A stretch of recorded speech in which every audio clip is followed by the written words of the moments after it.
नमस्कार।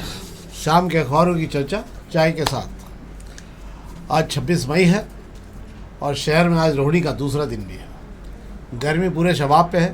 तापमान भले ही कम हो, उमस बहुत ज़्यादा इस शहर में हो रही है। उमस के कारण दिन में शहर में पूरा सन्नाटा छाने लगा है। दुकानें भी धीरे धीरे, ग्राहकी कम होने के कारण अब धीरे धीरे दुकानें भी दिन में बंद होना शुरू हो गई है। 7 से 8 दिन का सब मान के चल रहे हैं कि 7 से 8 दिन गर्मी का दौर जारी रहेगा। तो हम आज शुरू करते हैं पत्रिका की खबरों से।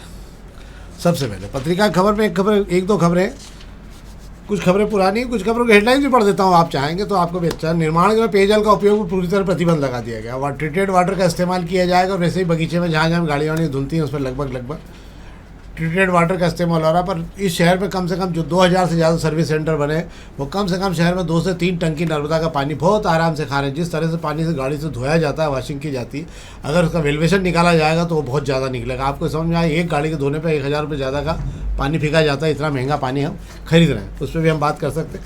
एक पीएनजी कनेक्शन वालों के लिए 30 दिन में सरेंडर करना होंगे एलपीजी कनेक्शन। शहर भर में एलपीजी कनेक्शन को लेकर अभियान चला था, मैसेज भी डाला था।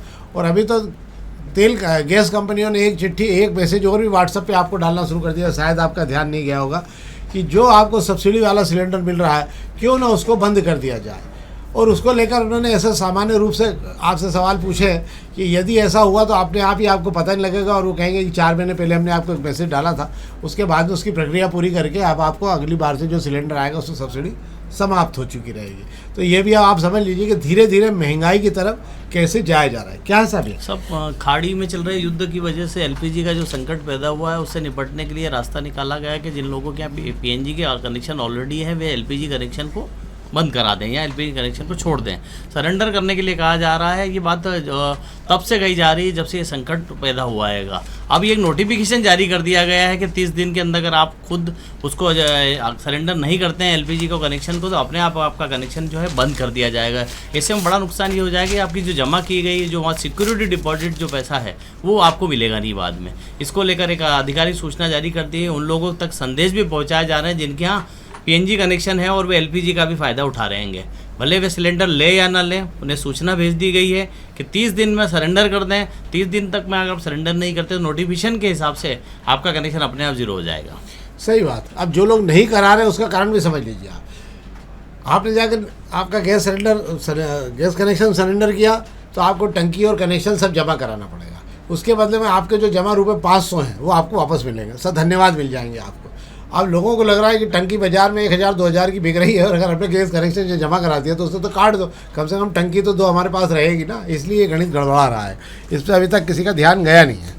अब हम अग्निबाण खबरों की बात कर ले रहे हैं। अग्निबाण खबरों में एक खबर अच्छी है और अगर ये प्रयास हो रहा था अच्छा है कि हालांकि इस जो बरसाती नदियाँ हैं उनको लेकर आप कितने भी प्रयास कर लें, ये सब बरसात के साथ में नदियाँ ख़त्म हो जाती हैं। जब तक इस पर कोई बहुत बड़े डैम नहीं बने, 2-4-6 स्टाफ डैम नहीं बने, जब तक नहीं हो सकता। तो एक बार फिर गंभीर नदी को जिंदा करने की तैयारी की गई है।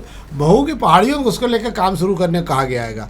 मतलब 70 किलोमीटर क्षेत्र में बना है ये प्लान। इसका 3 साल में हटेंगे अतिक्रमण तो हटने से नहीं, पर क्योंकि निरंतर पानी का प्रवाह गंभीर नदी में नहीं है। जिन नदियों में निरंतर पानी का प्रवाह है वहीं पर ही केवल ये हो सकता है। तो ऐसे में जैसे चोरल की नदियाँ हैं या जो भी नदियाँ हैं, उनको निरंतर पानी मिलना तो कब मिलेगा जब उन इलाकों में कुछ ऐसे बांध बने या कुछ ऐसे बड़े तालाब बन जाए जिसमें पानी स्टोरेज हो जाए और वो पानी फिर बाद में धीरे धीरे बहता रहे तो लगातार नदी का प्रवाह बना रहेगा। क्या साहब? जी बिल्कुल।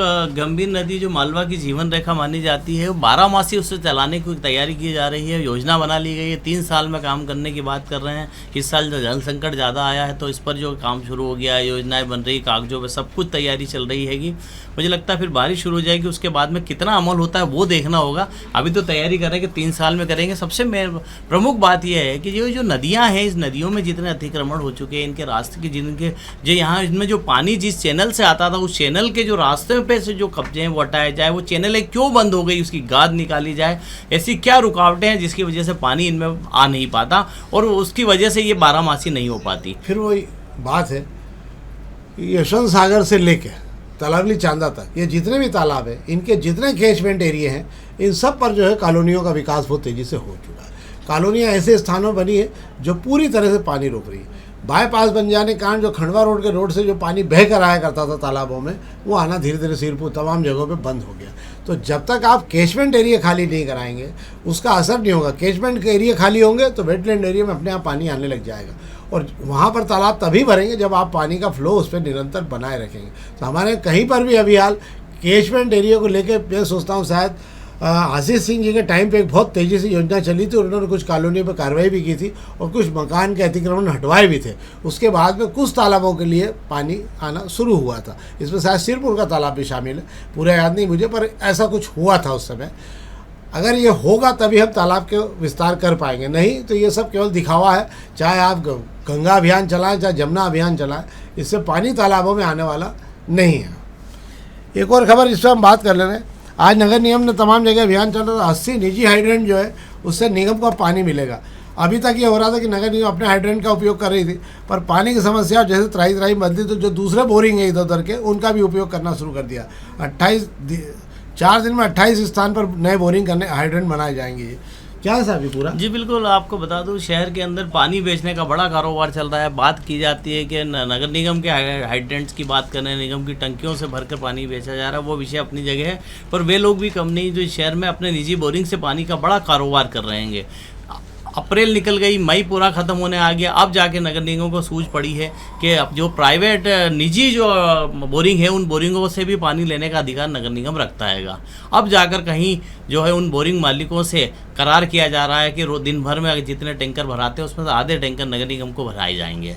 नगर निगम के ये अधिकार क्षेत्र में आता है, नगर निगम सीमा में जितने निजी बोरिंग है उस पर नगर निगम कभी भी अपने कब्जे में अधिग्रहित कर सकता है। देर आए दुरुस्त आए, पर मुझे लगता है कि अब कितना पानी ये लोग ले पाएंगे और कितना बांट पाएंगे ये तो वक्त बताएगा। फिर 4 दिन में बात करते हैं, 28 बोरिंग कर दिए गए हैं, भरी गर्मी में बोरिंग किया गया, अब उसके अंदर मोटर डलेगी, बिजली का कनेक्शन होगा, हाइड्रेंट बनेगा, तब तक तो मुझे लगता है बारिश आ जाएगी, क्योंकि पिछले साल के जो बोरिंग किए गए थे उसमें से कहीं में तो मोटर डली नहीं है, जिनमें मोटर डली उसमें आज तक बिजली का कनेक्शन नहीं हुआ।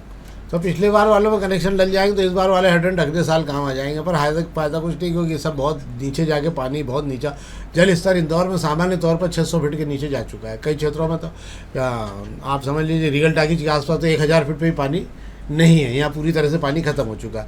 तो ऐसी स्थितियों में तो पानी के लिए कुछ चिंतन करना पड़ेगा। और सबसे ज़्यादा जो हाइड्रेंट बने हुए हैं शहर के थोड़ा सा बाहरी क्षेत्रों में आप निकलोगे, जो ग्रामीण क्षेत्रों में किसानों के हैं उन तमाम जगह पर उन्होंने अपने बोरिंग बना के रख रखे हैं, क्योंकि खेतों से पानी निकाल के लोगों को बहुत आराम से बेच रहे हैं और अपने ही ट्रैक्टर चला रहे हैं। अब हम प्रभात किरण खबर की बात कर लेते हैं। प्रभात किरण खबर में एक खबर है जिस पर हम बात करेंगे, ड्रेनेज चैम्बर में नर्मदा का पानी, फिर वही बात आ गई है, भागीरथपुर का कांड लगता है कि पीछे छोड़ेगा नहीं, और घरों तक ये पहुंच रहा है गंदगी, मतलब उसके अंदर जो पानी है उसमें छेद है, जैसे ही चेम्बर भरना शुरू होता है तो उसकी जो पानी गंदगी है वो पूरी हो जाती है। एक नहीं, मैं परदेसीपुर में भी एक किस्सा कल मुझे बताया जा रहा था कि इतना गंदा पानी आता है शुरू के 10 मिनट तक कि पानी की अगर आप बदबू की स्मेल आप जो है बर्दाश्त नहीं कर सकते।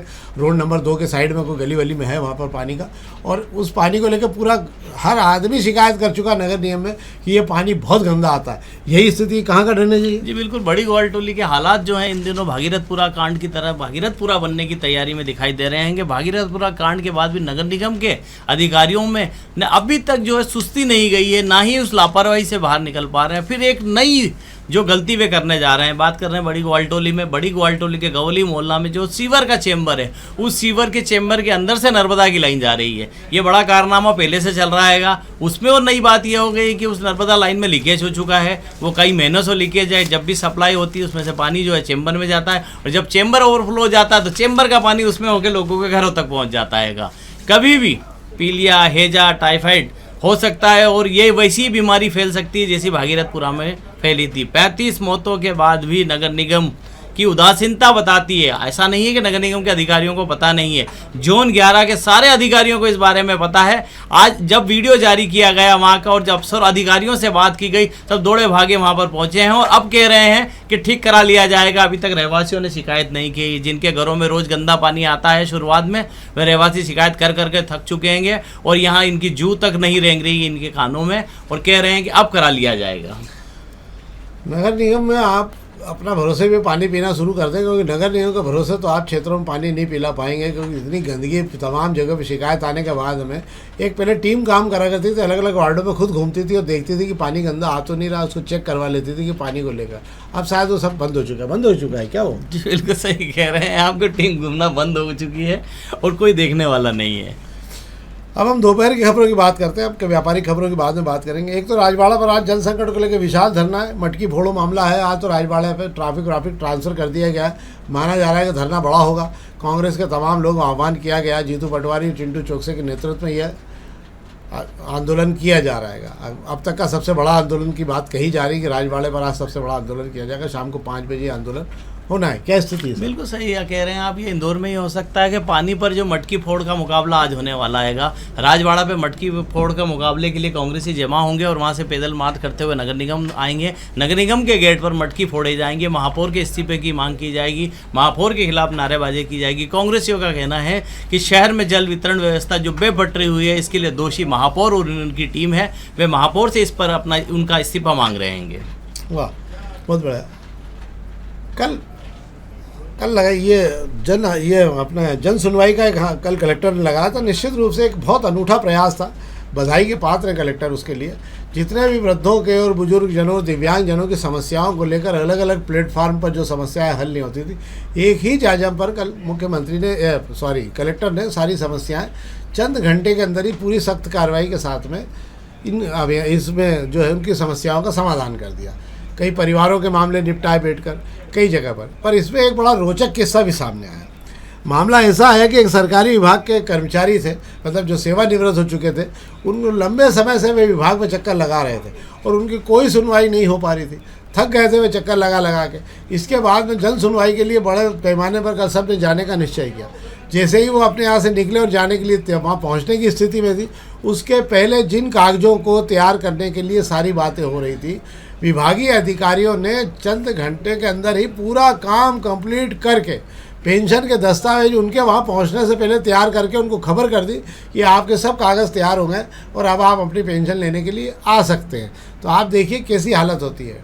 प्रशासन का डर अगर नहीं हो तो इस शहर में लोग काम करने को तैयार नहीं होते हैं। क्या साहब? जी बिल्कुल सही बात कह रहे हैं कि डर के आगे जीत है। जीत है। और जितना आपके ऊपर बला आ जाए तो उससे बचने के लिए आप इधर उधर हो जाए तो उसी में मुझे लगता है कि आप बच सकते हैं। ये मामला जनजाति कार्य विभाग का था ये, और सेवानिवृत्त के बाद पेंशन अदायगी के आदेशों को लेकर बहुत दिनों से लोग चक्कर लगा रहे थे। और 7 मई को विभाग के लेखापाल श्री माठे का आदेश 7 मई को जारी हो चुका था। अधीक्षक चौधरी ने आदेश 13 मई तक हस्ताक्षरित होकर 22 मई तक प्रिंट निकाला। इसका स्पष्ट दिखलाई दे रहा है कि आदेश पे कुछ भी नहीं किया गया था। तो ये हालत बताती है कि कैसे काम हो रहा है। अब हम बात कर ले दोपहर के पहले पेज की खबरों की बात कर ले तो जो व्यापारिक खबरें, एक तो चांदी आज 4,000 पर टूट गई, सोना 900 रुपये टूटा है। आज लंबे समय बाद चांदी वापस एक नए सिरे से टूटना शुरू हुई है। जो सबसे बड़ी खबर है हम आपको बताना चाहते हैं कि डीजल के भाव बढ़ने के बाद इस देश में 95 लाख ट्रक चलते हैं। 95 लाख ट्रक चलते हैं, उसमें से हर 5वां ट्रक जो है वो घर खड़ा हो गया। उसके पीछे जो बेसिक लॉजिक उनका है कि इतना महंगे डीजल से ट्रक चलाने के बाद में पैसा नहीं कमाया जा सकता, क्योंकि पहले से ही माल का लदान कम हो चुका है धीरे धीरे करके। और अब माल का लदान कम होने से कई बार पौन ट्रक भर के भी उठाना पड़ रहा है। तो ऐसी स्थिति में ट्रकों का भाड़ा निकलना भी बहुत मुश्किल हो गया है। भाड़ा बढ़ने की स्थिति भी नहीं आ पा रही। बहुत बार मजबूरी में कम भाड़े पे भी ट्रकों को उठा के चलाना पड़ रहा है। हो यह गया है कि हर 5 मतलब 20 लाख ट्रक जो है अब अपने घरों में या अपने दरवाजे में कहीं ना कहीं मालिकों ने खड़े कर दिए कि चलाने से ज़्यादा अच्छा है कि उनको खड़ा कर दिया जाए। तो आप समझ लीजिए 1, 2, 3, 4 रुपये डीजल के भाव और बढ़े तो उसके बाद में आप ये मान के चलना कि बहुत बड़ी तादाद में डीजल के कारण तो भीषण महंगाई का दौर शुरू हो जाएगा, क्योंकि हर सामान की कीमत 10 से 15% बहुत आराम से उछल जाएगी। FMCG की कीमतें 5 से 7 रुपये उड़ जाएगी। जो छोटे मोटे दाढ़ी, सेविंग, हम तेल, घर का सामान, जो पैकिंग सामान मंगाते हैं, इन सब की कीमतें भी बढ़ जाएगी। एक तो ये है मामला। दूसरा है सुपर अल्नीनो को लेकर कहा जा रहा था अभी तक कि सुपर अल्नीनो जो है वो मई, जून और जुलाई के लगभग आएगा, पर ये जो बढ़ता हुआ तापमान है बता रहा है कि सुपर अल्नीनो का असर भारत पे शुरू हो गया है। इसीलिए आप माने दुनिया के कई देशों से ज़्यादा तापमान आपको भारत में देखने को मिल रहा है। इसका मुख्य वजह सुपर अल्नीनो का प्रभाव भारत में शुरू हो गया। तो सुपर अल्नीनो क्या है? प्रशांत सागर के अंदर समुद्र के बीच में बहुत तेज़ी से पानी का तापमान बढ़ना शुरू हो जाता है, और जो 4 फ़ारेनहाइट था 4 या 6 दिन पहले, वो 6 से 7 फ़ारेनहाइट तक पहुंच गया, और इसकी लहरें बहुत तेज़ी से बढ़ रही हैं। तो जो लहरें तेज़ी से बढ़ के समुद्र के किनारे पहुँच रही है, तो ऑस्ट्रेलिया सबसे ज़्यादा प्रभावित होने वाले देशों में रहेगा। उसके बाद भारत का नंबर है। इसका असर ये होगा कि या तो भारी सूखे की स्थिति बनेगी इस बार मानसून पूरा बिगड़ने वाला है। अगर अल नीनो का असर रहा तो आप ये मान के चलिए कि जून और जुलाई में आपको बारिश में बहुत सारे क्रम बदलते हुए दिखेंगे। मानसून में फ़र्क दिखेगा या आपको बादल उठते हुए नहीं दिखेंगे। हो सकता है शुरू में समय पे आ जाए। आपको याद होगा शायद एक बार पानी मई में पहले आ गया था और उसके बाद जुलाई तक पानी नहीं गिरा था, तो अल नीनो का असर था। ये सुपर अल नीनो है और बहुत तेज़ी से आगे बढ़ रहा है, तो इसका असर भी आपको 2-4-8 दिन में समय के साथ तापमान में कमी आने के आसार भी नहीं रहेंगे। एक और मध्य प्रदेश सरकार ने एक बार फिर 2800 करोड़ रुपए का कर्ज नया उठा लिया है। कर्ज विकास के लिए उठाया। मध्य प्रदेश में बहुत तेज़ी से विकास जो हो रहा है उसके लिए कर्ज उठाया गया। पर आप ये भी समझ लीजिए, ये कर्ज उठाया गया है 22 साल 24 साल के लिए, अलग अलग समय के लिए कर्ज उठाया गया है। बैंकें समझने लगी कि सरकारों से पैसा वसूल होना बहुत मुश्किल होता है एक साथ। अब बैंकों ने एक नया मामला रख दिया कि हर 6 महीने में ब्याज की किस्त आप भर दीजिए, मूल का मामला बाद में निपटेंगे पर पहले आप ब्याज भरते रहिए। तो अब नए फ्रेम में क्या हो गया, और ब्याज कितना, कर्ज कितने रुपए में सरकार ब्याज उठा रही है, 8% के लगभग सरकार इस पैसे को उठाने के लिए तैयार है। सरकार की हालत वित्तीय स्थिति में बहुत खराब है। और ये कर्ज जो है भारत पर हो गया, मध्य प्रदेश पर हो गया 4,88,000 करोड़ से ऊपर का। मतलब अब मान लीजिए कि इसी साल के अंत तक हम 5 लाख करोड़ को बहुत आराम से पार कर जाएंगे। परिणाम क्या होगा? परिणाम ये होगा कि बहुत बड़ा पैसा हमारे बजट का निकल कर ब्याज में, मूल में, इनमें सब में जाने लग जाएगा। इसका असर विकास पे ही पड़ेगा। इसका असर कई जगहों पर देखने को मिलेगा। एक भी महीना ऐसा नहीं हो सकता जब सरकार बिना कर्ज उठाए अब अपनी गाड़ी आगे बढ़ा पाए, क्योंकि अब सरकार कर्ज के जाल में धीरे धीरे फंस गई। और यही स्थिति जो केंद्र सरकार की है वही स्थिति राज्य सरकार की भी धीरे धीरे बन रही है। केंद्र सरकार पर भी 230 लाख करोड़ का कर्ज हो चुका है और 15 लाख करोड़ रुपए हर साल की किस्त ब्याज की उनको भरना है। जिस देश का रेवेन्यू मॉडल ही 45 लाख करोड़ का हो तो 15 लाख करोड़ का ब्याज की किस्त क्या होगी, ये समझना होगा इस देश को। तो ये महत्वपूर्ण खबरें थी जो हमने आपको बताई। हम आपसे आग्रह करते हैं इस कार्यक्रम को लाइक करिए और अगर आपने चैनल को सब्सक्राइब नहीं किया तो सब्सक्राइब भी करिए। निश्चित रूप से हमारे लिए भी खुशी का विषय होगा वो, और हम और बेहतर तरीके से इस कार्यक्रम को आप तक पहुंचा पाएंगे। बहुत बहुत धन्यवाद।